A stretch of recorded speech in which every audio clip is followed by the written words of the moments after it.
Choisis la vie, guérir avec Saint Joseph. Joseph est époux.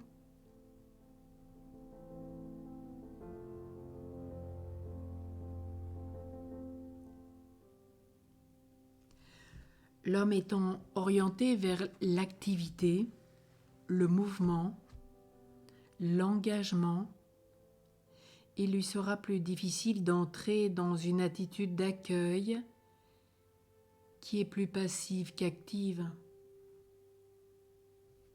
Par nature, il est dans le couple celui qui met en marche volontiers. Il a besoin d'aimer et de se donner. Il nous est bien dit dans le psaume 18 au verset 6, « Tel un époux, il paraît hors de sa tente, il s'élance en conquérant joyeux. » Un élan vital, une sorte de désir de conquête, de désir amoureux pour tout dire, le porte vers la femme. Il vit avec elle un amour, un dynamisme qui l'entraîne et le transforme. Le don de l'homme n'existe qu'à travers l'être qui peut l'accueillir. Ce qui crée en lui une solitude, nous rappelait Jean-Paul II dans son livre « Hommes et femmes, il les créa », une spiritualité du corps. Là est sa fragilité, il est comme blessé au cœur. Tiré de son côté, la femme désormais lui manque. Ce manque ontologique est un appel vers une réciprocité. L'homme est très sensible à l'accueil de l'autre, à la manière avec laquelle la femme répond à son émerveillement et à son désir de se donner. Devant la beauté féminine qui l'attire, il découvre ce mouvement extatique qui le soulève et le porte à sortir de lui-même, l'amour. C'est saint Paul dans son épître aux Éphésiens, chapitre 5, verset 25, nous disait « Vous les hommes, aimez votre femme. » Pourquoi ne le demandait-il qu'aux hommes ? N'est-ce pas parce qu'ils ont besoin de cette mise à l'épreuve, comme un défi à relever, aller jusqu'au bout du don de soi ?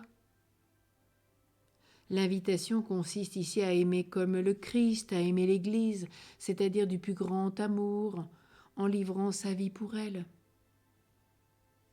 Le Christ époux entraîne l'homme dans une véritable oblation. Et il nous est bien dit dans l'Évangile de Saint Jean, au chapitre 15, versets 12 et 13. « Mon commandement, le voici. Aimez-vous les uns les autres, comme je vous ai aimé. » L'exhortation de Paul donc reviendrait à dire « Aime ta femme plus que toi-même » jusqu'à offrir ta vie pour elle. Joseph ne fut-il pas le véritable époux d'une vierge inépousée en livrant sa vie pour elle ? Dans leur union, selon la tradition juive, l'homme et la femme unissent donc ce fameux iode dont nous parlons tant, avec cette grâce de la femme, et par là impose la présence de Dieu en eux. Il impose même la présence de Dieu dans leur couple.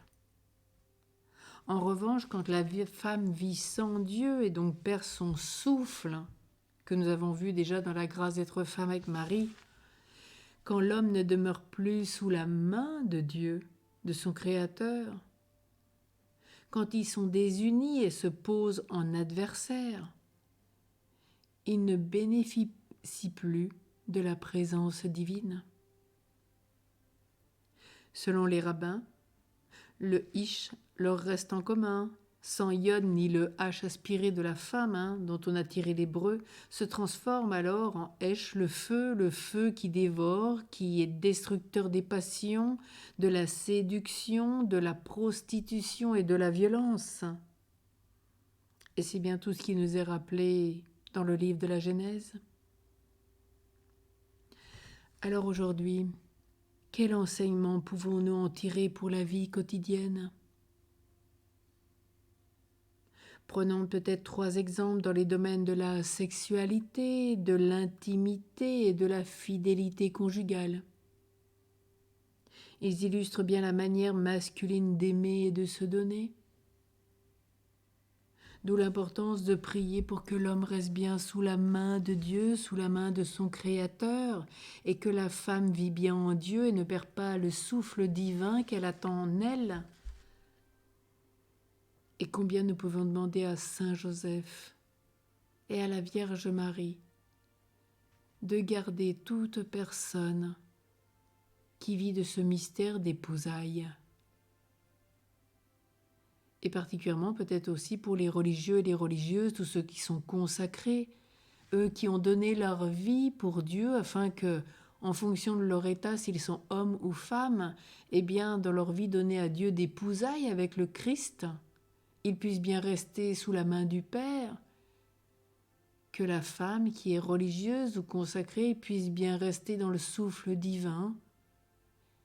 Et donc, quel que soit cet état de vie, combien il faut prier pour que chacun garde bien sa grâce, pour que chacun soit bien là où Dieu le veut. Et comme ça, nous pourrons sortir de tous ces feux destructeurs et dévorants. Et combien nous avons à apprendre de la Vierge Marie, de Saint Joseph, aujourd'hui dans tant de couples détruits, désunis, parfois de tant d'hommes et de femmes qui désirent le divorce. Et parfois peut-être à juste titre, parce que nous en sommes déjà dans le domaine de la prostitution, de la violence qui est destructeur des passions, de la séduction malsaine. Oui, alors prions aussi pour tous ceux qui se préparent au mariage, à ce mystère d'épousailles, pour qu'ils aient bien choisi l'homme de leur vie selon le cœur de Dieu, ou la femme que Dieu a prévue pour eux. Et rappelons-nous un petit proverbe. Le païen, il prend femme. Le chrétien, il reçoit femme. Alors prions vraiment pour toutes ces situations et que tous soient bénis. Car si on se rendait compte de la grandeur du sacrement du mariage, c'est en vivre un vertige. Un homme et une femme qui s'unissent devant Dieu et Dieu les bénit. C'est le seul sacrement où Dieu vient bénir. C'est l'homme et la femme qui sont dans cette grâce première de vouloir s'unir. Ça n'a rien à voir avec les autres sacrements où c'est Dieu qui agit en premier. Là, c'est l'homme et la femme et Dieu les bénit. Quelle grandeur de chaque mariage, quelle beauté. Et rappelons-nous qu'à chaque mariage, si telle est notre grâce et notre vocation, nous pouvons renouveler notre sacrement de mariage ou notre mystère d'épousailles avec le Christ.